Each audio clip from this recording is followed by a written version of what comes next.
ধর্ষণ, গরম তেলে হাত ঝলসে দেয়া, শরীরের স্পর্শকাতর অঙ্গগুলো থেতলে দেয়া, দীর্ঘ 2 মাসের বেশি বাথরুমে আটকে রাখা, প্রস্রাব খাওয়ানো, এমন বর্বর নির্যাতনের ঘটনা ঘটল রাজধানীতে। কিশোরী গৃহপরিচারিকা নিজ মুখেই চ্যানেল 24-কে দিল লোমহর্ষক এসব বর্ণনা। অভিযোগ, কাপাসিয়ার সংসদ সদস্য সিমিন হোসেন রিমির এপিএস কাজল মোল্লা ও তার পরিবারের বিরুদ্ধে। অনেক খারাপ লাগতেছিল। পরে ধরলাম সারাদিন কিছু খাইনি। আমি কইছি আন্টি আমার একটু পানি দেন। পানি খাবি। পরে আন্টি প্রস্রাব করেনি, আমার প্রস্রাব খাওয়াইছে। এই কিশোরীর উপর এমন নির্যাতন করে ক্ষান্ত থাকেননি এপিএস কাজল মোল্লা ও তার স্ত্রী। গরম তেলে ঝলসে দেওয়া হয় তার হাত ও পা। হাতটা পুড়ছে, পড়ার পর ঠোসা হয়েছিল না।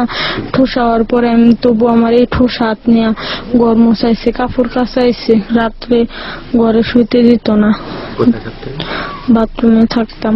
কাপাসিয়ার বড়টেক গ্রামের দরিদ্র বাবা মার এই কিশোরীকে মিরপুরের বাসায় কাজের জন্য নিয়েছিলেন কাপাসিয়ার সংসদ সদস্য সিমিন হোসেন রিমির এপিএস কাজল মোল্লা।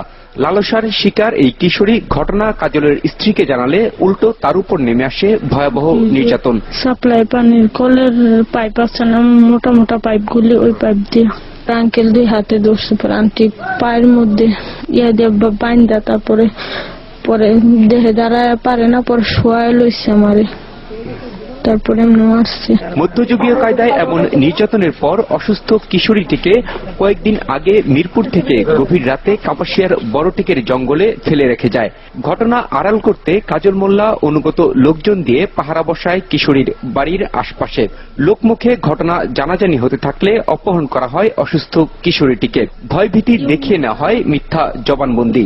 আসছিল, ওসি আসছিল, ওদের সঙ্গে আমি বলছি যে আমি আমারে মারে নাই, আমার হাতে একজিমা হয়েছে, আমারে ক্রিম কিনা দিছে, ওষুধ কিনা দিছে, এগুলো কইছি।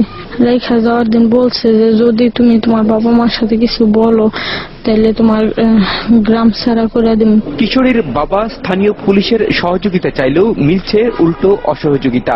একদিন বলে করছে কাজ